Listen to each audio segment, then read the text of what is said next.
What's up, guys and goddesses? My name is Paris Khalees. Welcome to my YouTube channel.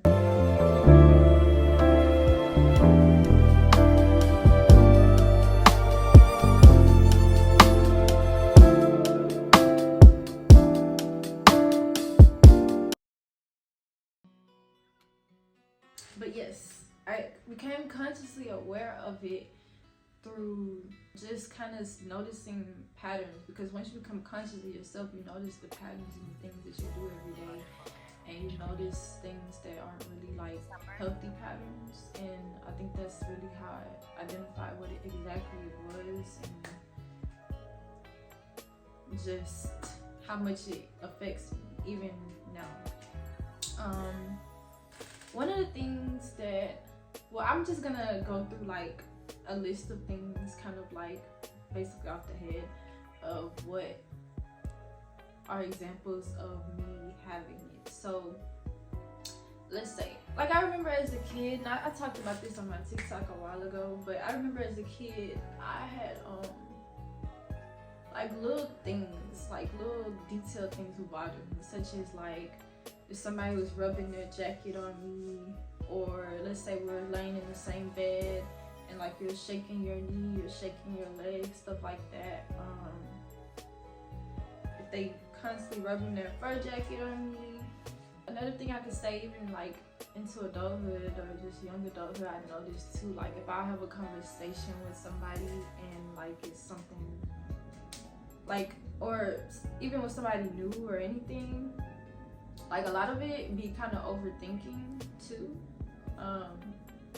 There'll be times where I will overthink the conversation. I will overthink like majorly. Like as soon as we leave the conversation, like I'm going to have a conversation with somebody, and as soon as we leave, the entire dialogue of the conversation like will repeat back in my head. Like I'll be hearing what I said, and I'll be thinking about how I said it.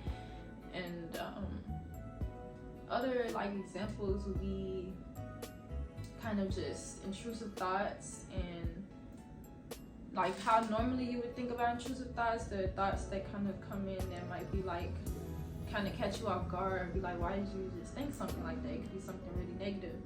And a lot of times we'll try to like erase it in our mind or hurry up, be like no, and kind of stress ourselves out because of the thought, especially if you have OCD and you have the intrusive thought comes in, and it's like you have to like, instead you're supposed to just let the thought pass by and let it go on.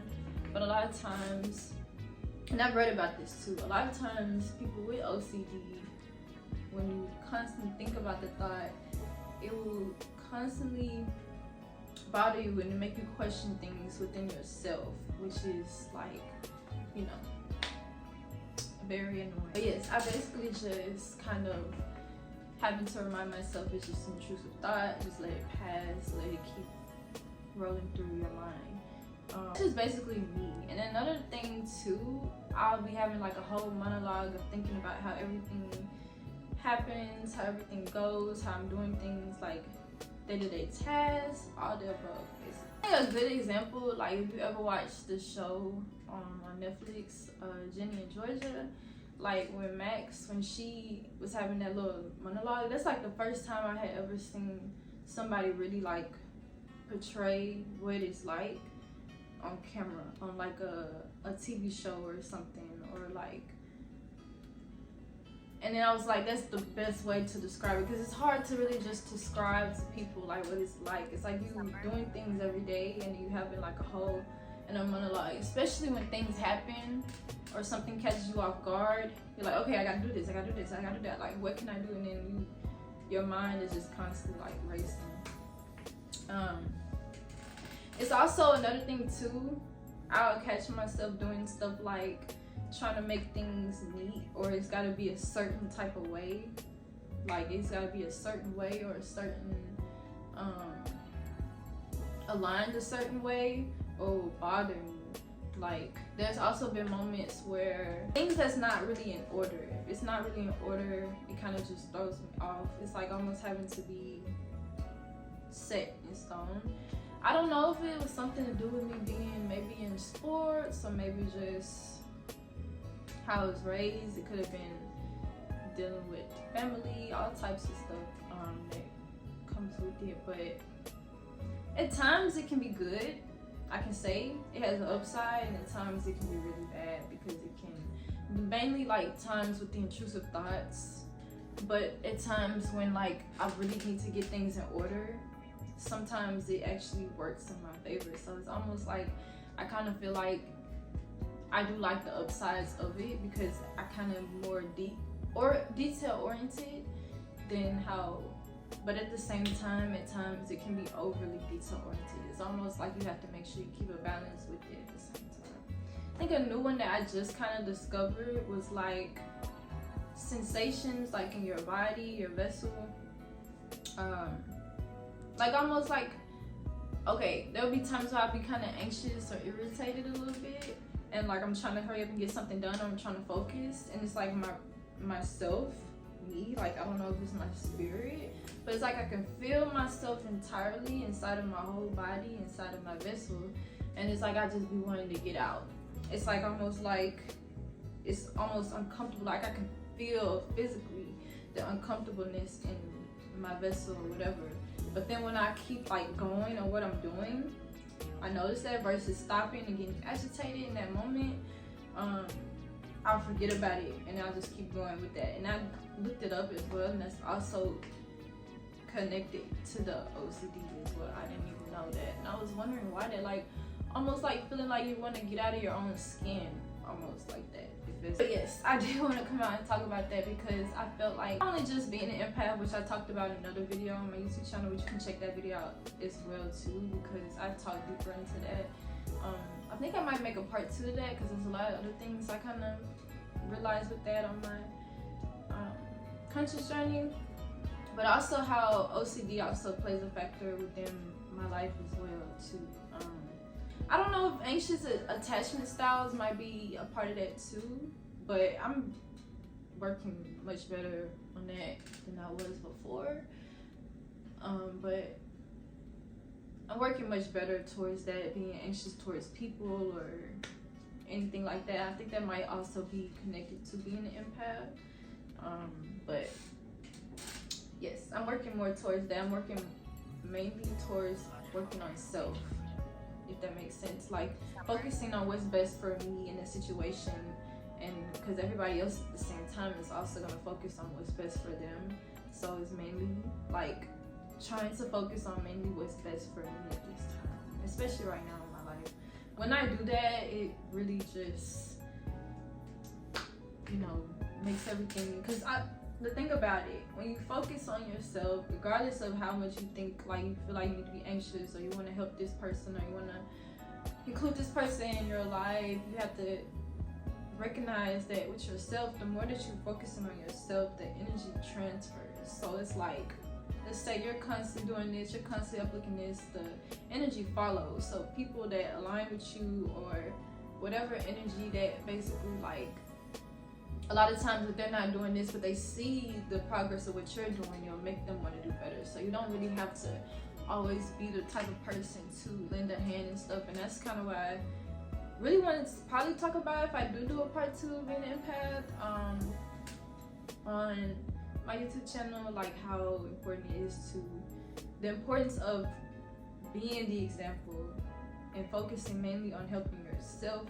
first before you help others. And then, not saying that it's not vital to helping others, or that helping others can't have, you know, a good outcome or something that's helping heal something within you. I'm not saying that that's not happening, but I'm saying that when you help others, don't overextend yourself at times. And I think a lot of times empaths, we kind of overextend our help, basically, if that makes sense. But basically having a balance with everything is so important. And I realized that even making this video, like, it's like you can't, certain things you can't necessarily get rid of. Like, I wouldn't say I'm just trying to get rid of the OCD or whatever, that I'm not saying that too. I'm not just saying that, like, for example, the ways that you can treat it, and I did take therapy back in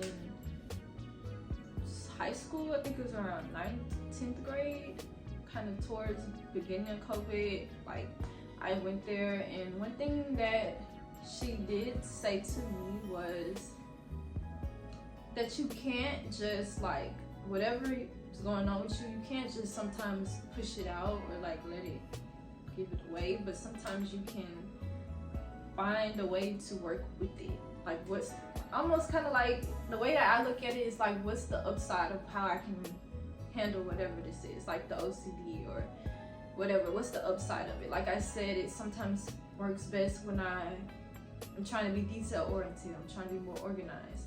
It's almost like I have to find a balance with it.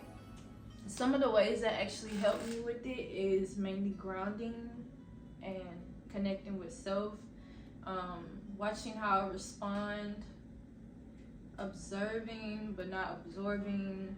Those are things that are like very helpful. Mainly grounding. That means grounding, like meditation, maybe going outside, getting some air. A lot of times when we inside, we kind of get overstimulated, and that can also be a trigger to the OCD, especially the negative part of it. But it can be a good thing at the same time, because at times you can, let's say you're trying to be an organized person, or you're trying to keep tasks, or you're trying to stay on to task or whatever. It can be a good thing because it can help you kind of up and kind of be more detail oriented, make your stuff like just, you know. But at the same time, I can't catch myself having it being overextended, even with just speaking. But yes, mainly some of the symptoms be like when I'm having a conversation with someone, especially with someone new, it comes with a lot of overthinking how we've done things, overthinking how you speak, and in the conversation will repeat in my mind. And then intrusive thoughts, one of course is my least favorite. That one, ooh, yes. Or like just the way certain things are and certain things are done. And I've noticed that it also very much can affect the relationships that you have with people as well too, because it's like, some people might not be as organized or might do things different from me, it has to be a balance. Like, I have to have that balance with that person, because if it's taking too much a toll into how I do things every day, or just kind of hindering and not even letting me kind of deal with how I do things even a little bit, then that makes our relationship crumble, because it, you know, it's just basically like, especially like if it comes to like friendships, relationships, anything, like if it's not a balance, it just won't work. One of the things that I can say really that I just know about is that it's very important that if you do have OCD is to ground, and because a lot of times you can be overly anxious, overly this. It's very much breath work, grounding, and all those things. And the intrusive thoughts, it can definitely affect your emotions, because if you know, person with OCD, of course, are already overthinking. So you have intrusive thoughts, it makes you think to yourself, like, why are these negative thoughts coming to my mind? It's very important to transmute that energy and to basically observe it, but don't absorb it, basically. I want to come about on my channel to just talk about that, because I felt like, you know, a lot of people talk about it too much, not the deeper aspects of it. And I've seen kind of people kind of coming out more about it since they put in more kind of like shows and stuff. And oh, another big deal too is like how I recognized that I had it, and I didn't know that that was something that I had, or why I kind of had like things in a certain order, and why it bothers me when things aren't in a certain order, and how it can trigger me in certain things of like anger or irritability. Most of the time when I do get triggered by it, I get mainly angry, or the intrusive thoughts might make me sad and stuff like that. And it's very important to like ground, do breath work and stuff like that to kind of balance it. Also, writing might also help too, like writing what you feel. But yes, I did want to come out on my YouTube channel and talk about that because it's just a part of me and like my experience, and it's something that I didn't know that I had until I became consciously aware of myself in the present moment. Being overly conscious can cause you to overthink as well too, because almost looking at yourself in the mirror all day. It's like having a mirror in your face all day, and then you're seeing everything, and it's like all at once. And so that's the best way that I can describe it visually, how it feels. Yes, that's basically what I wanted to come out to talk about on my conscious talks on my channel today. I really do wish I would have had my incense today. I normally like to burn my incense, light it, and just cleanse the energy as I'm talking. I gotta get those in, but I'm doing the best I can to post as much as I can. Make sure to subscribe, make sure to follow me on all my socials. Make sure to connect with me. You can comment, talk, whatever. You can talk about my talks and what I talked about and my own personal advice. And with that being said, I should